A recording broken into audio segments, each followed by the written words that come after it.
안녕하세요. 김유라입니다. 오늘은 나는 샤넬백 대신 그림을 산다 라는 책을 가져왔어요. 똑똑한 여자의 우아한 재테크래요. 여러분 그림 값이 뭐 수십억 원, 수백억 원 경매 낙찰되었다라는 거 뉴스에서 가끔 보셨죠. 그런 거 볼 때마다 저거는 돈이 많은 부자들이나 하는 거야. 재벌가나 하는 거야. 미술관 가지고 있는 관장님들이나 하는 게 아닐까라고 먼 나라처럼 느껴졌는데요. 사실 제 지인 중에 한 분이 작년부터 미술품 투자를 시작하셨는데 너무 재밌다고 저한테 자꾸 해보라고 뽐뿌를 막 하고 있던 찰나에 제가 이 책을 알게 되었습니다. 그래서 미술품 잘 모르잖아요. 잘 모르고 괜히 샀다가 손해보는 건 아닐까 겁나기도 합니다. 근데 제가 되게 매력적으로 본 부분이 세금이 이제 없다는 부분이에요. 가격이 오르면 뭐 되게 많이 오를 수도 있고. 그래서 오늘 이 책과 함께 미술품에 대한 이야기를 해보고자 합니다. 여러분들 한번 들어보시면은, 나도 미술품 공부해볼까? 라는 생각이 누구나 들 것 같아요. 이 책의 저자는요, 외국에서 공부한 어떤 작가가 한국에 들어와서 개인전을 했을 때 그의 작품을 130만 원에 2016년도에 구입을 했습니다. 그런데 동일한 시리즈와 사이즈의 그림이 2019년도에 400만 원대에 판매가 되었다고 해요. 거의 3배 정도 가격이 올랐어요. 그리고 이제 또 다른 아티스트의 판화를 2010년도에 800만 원에 구입을 했는데 10년이 지난 그녀의 판화 가격은 3천만 원대에 이르고 있다고 합니다. 이것도 4배 이상 올랐죠. 그리고 한국을 소재로 하는 작가의 어떤 시리즈는 400만 원에 구입했는데 지금은 몇 년 만에 1200만 원 뭐 이렇게 이르고 있다고 합니다. 그래서 단 한 번의 실패도 경험하지 않았대요. 자신감이 높아졌대요. 점차 구매하는 작품의 가격 단위가 올라갔다고 합니다. 총 30여 작품을 가지고 있고 평균 수익률이 600%라고 하니까 6배 정도 올랐다라고 볼 수 있죠. 10년도 안 되는 기간에 전세도 얻기 힘든 종잣돈으로 똘똘한 아파트 한 채 이상 수익을 만들었다고 합니다. 대단하죠. 김한기 작가라는 분의 작품은요. 검푸른색 점화가 작품이 있는데 세상 떠나기 한 달 전에 완성한 말년의 작품이래요. 이게 2013년도에 경매에서 6억 2천에 낙찰된 것이 4년 만에 다시 나와서 22억에 낙찰이 되었습니다. 얼마가 올랐어요? 4년 만에 16억 원이 올랐습니다. 이런 거 있으면 정말 좋겠다. 그죠? 이 책에서는 어떻게 하면 이제 이런 정보를 얻을 수 있고 공부할 수 있고 손해보지 않을 수 있고 위작이라든가 이런 리스크를 감당할 수 있는지 나와 있어요. 사람들은 직장인은 이런 걸 할 수 없을 거야 라고 생각하고 꿈도 꾸지 않는데요. 하지만 전설적인 월급쟁이 컬렉터 보겔 부부가 있습니다. 이 부부는요. 고등학교를 중퇴하고 평생 우편물을 분류하는 남편과 부인은요. 평생 사서로 일했대요. 그러니까 열심히 진짜 일만 한 거죠. 뉴욕 시내에 방앗간짜리 임대 아파트 살면서 평생 컬렉팅을 했다고 합니다. 아내가 번 돈은 생활비로 남편이 번 돈은 모두 컬렉팅하는 데 쓴다. 차를 사지도 않고요. 집을 사지도 않았대요. 오로지 그림만 샀대요. 외식도요. 정말 특별한 날에 근처에 있는 식당에서 했다고 합니다. 돈이 너무나 부족했기 때문에 철저하게 미술을 공부했고 큰 그림보다는 작은 그림을 구입하고 유화보다는 스케치를 구입했대요. 나중에 이제 이런 스케치 작품이 엄청나게 뜨기 시작했다고 합니다. 총 170여 작가들의 초기 작품 4,782점을 평생 동안 모았대요. 그리고 30년이 지난 시간에 내셔널 갤러리의 모든 작품을 귀증했다고 합니다. 저는 이 부분에서 감동이 몰려왔어요. 돈을 벌려고 한 게 아니라 그림을 너무 사랑하니까 이 그림을 다른 사람들에게 잘 보여주고 잘 보관을 평생 동안 정말 쓰지도 않고 대단하죠. 근데 돈으로만 따져도 어마어마한 금액이 아닐까 싶습니다. 자, 월급쟁이도 이렇게 할 수 있다는 희망을 보았어요. 자, 우리가 작품을 만약에 사려고 할 때는요, 유명한 기성 작가라고 해도 전성기와 비전성기를 구분하라고 해요. 비전성기의 작품을요, 전성기 작품 가격을 주고 사면 안 된다고 합니다. 이런 경우 되팔려고 할 때 엄청난 손해를 볼 수도 있다라고 해요. 예를 들면 레미안 아파트가 오래된 거는 싸고 몇 년도에 지은 거는 특화가 되어 있고 이런 식으로도 볼 수 있겠죠. 그리고 100호가 넘는 큰 그림의 경우는 작품 가격이 비쌀 뿐만 아니라 운송비도 비싸기 때문에 30에서 50호 크기의 작품일수록 가격 상승률이 35, 55 크기의 작품에 비해 100호가 넘는 그림은 가격 상승률이 낮다고 합니다. 해외로 운송하고 해외 갤러리에 보내고 할 때도 힘들겠죠. 휴대가 용이한 10에서 50호 크기의 작품이 일반 가정집에 걸어두기에 비교적 적당해서 선호도가 높고 따라서 황금성도 가장 높은 편이다 라고 합니다. 사이즈 얘기하고 있어요. 한국에서는 행복을 그리는 화가로 많이 알려진 에바 알머슨도 비슷한 경우라고 해요. 이 작가는 가족의 단란한 모습을 서정적으로 그려냈는데요. 한국 주부들의 마음을 사로잡으면서 한국의 컬렉터들이 가장 좋아하는 작가 중에 한 명이 되었다고 합니다.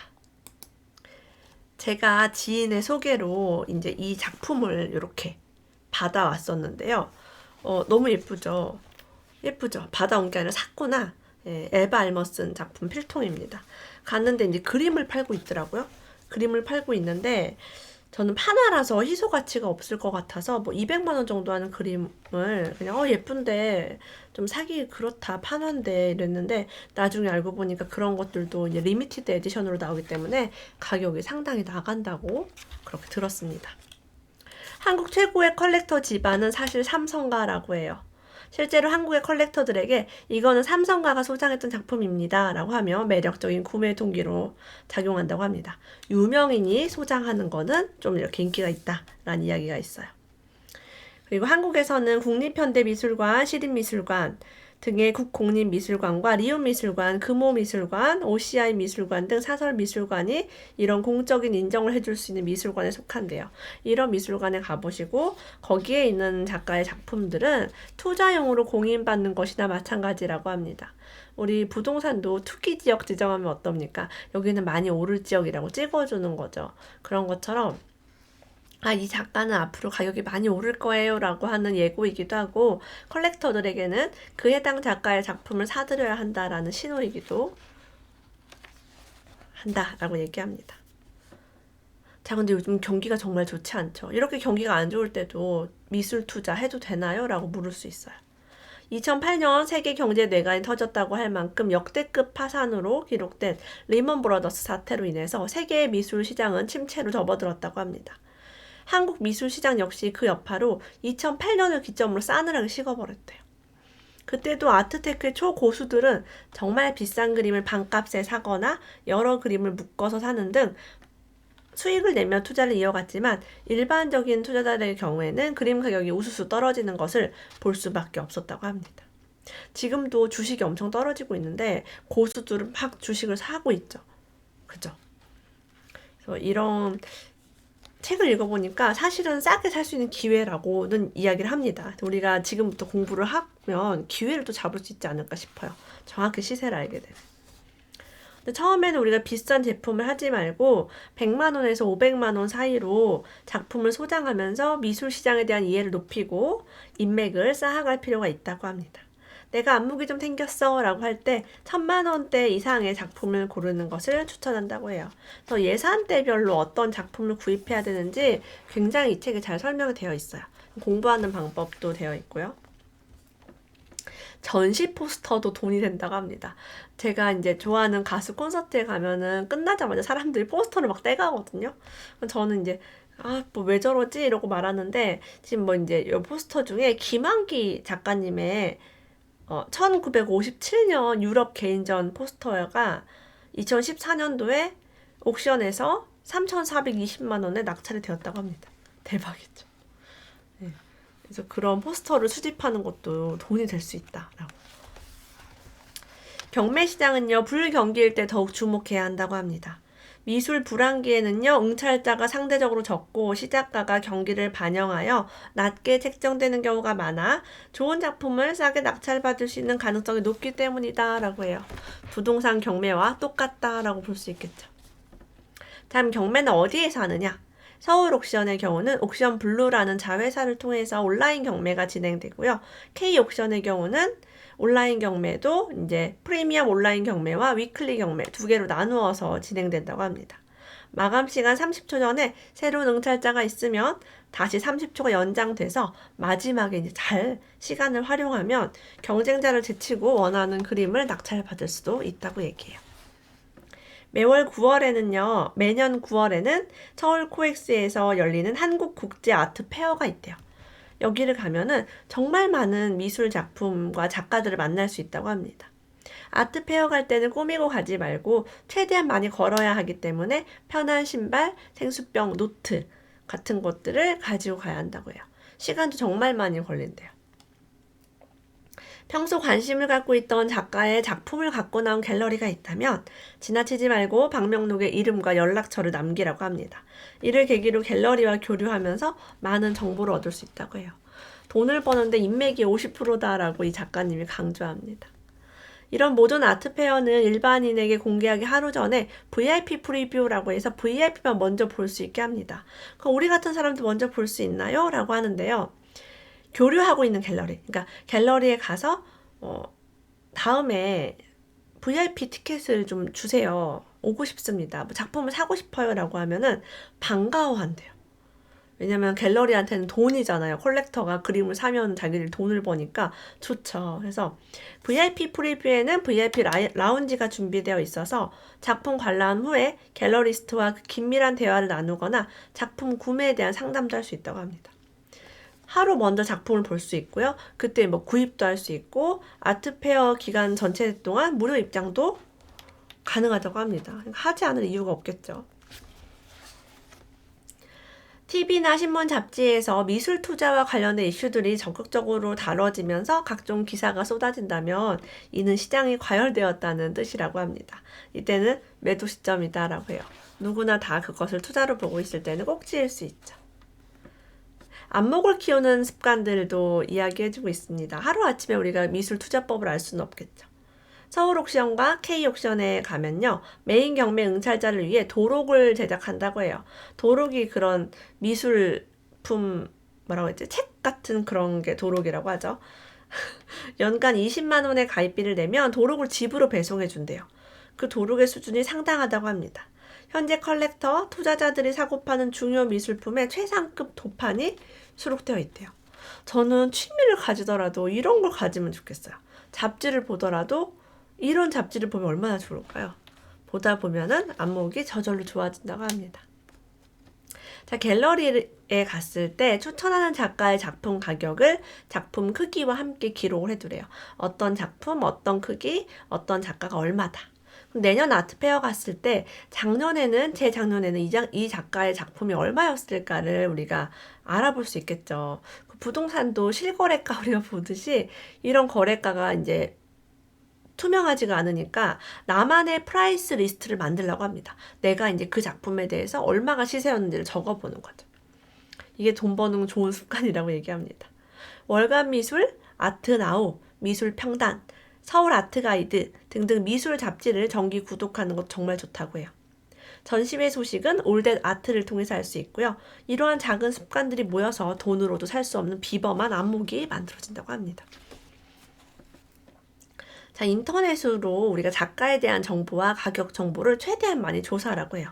학력, 전시 이력, 주요 활동 무대, 주로 거래하는 갤러리 등등 이런 것은 네이버와 구글과 같은 포털 사이트 검색을 통해서 조사를 할 수 있습니다. 앞조사라고 하죠. 마지막으로 권하고 싶은 것은 재테크만을 목적으로 하지 않는 순수하게 이제 미술을 즐기고 배우는 사람들끼리 모임을 가져라라고 합니다. 그러면 그림도 감상하고 밥도 먹고 그러면서 같이 이야기를 나눌 수 있고요. 리스크, 위험한 어떤 미술품을 투자하는 것을 방지할 수 있다고 해요.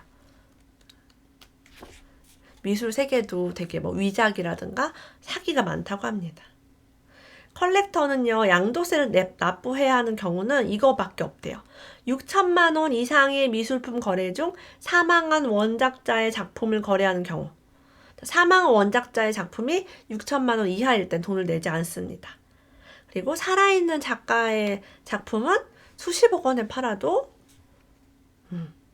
양도세가 나가지 않습니다. 그래서 제 지인이 저보고 세금 내지 말고 양도세 안 내는 미술 좋다고 그 얘기가 이 얘기였군요. 예. 그러니까 책을 안 읽으면 몰라요. 듣고도 에이 정말 그렇단 말이야.